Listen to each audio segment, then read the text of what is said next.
Assalamualaikum hampa. Hari ni kita nak buat wafer ala-ala kedai lah kita nak buat. Ni kita pakai 3 cawan tepung gandum.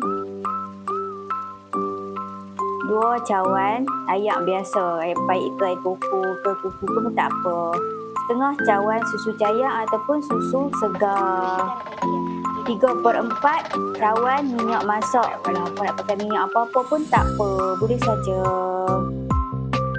1 sudu besar baking powder, setengah sudu soda bikarbonat, 3 sudu gula pasir masuk, setengah sudu garam.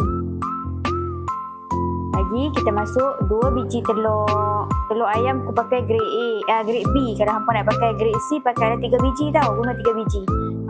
1 sudu kecil esen vanila. Kalau kau nak ganti dengan esen lain pun tak apa. Lepas tu kita mix dia selama 10 minit. Bagi dia sebati. Kira sebati macam ni. Hampa letak tepi sat. Rehat dia kan dalam 10 ataupun 15 minit.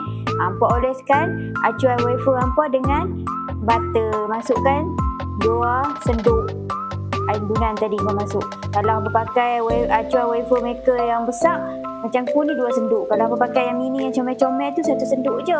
Okey, dah masak. Macam ni dalam 15 minit gitulah. Ni acuan dia besar. Dalam 15 minit dia dah masak. Tangguh ni. Hampa kena try tau. Nanti kalau hampa dah try, hampa tag ku tau. Komen lah kat aku, bagi tahu ku. Okey, hampa boleh pakai dengan bubuh lah. Hampa nak buh apa guna dia punya topping kan. Ni aku pakai strawberry dengan coklat. Selamat mencuba hampa.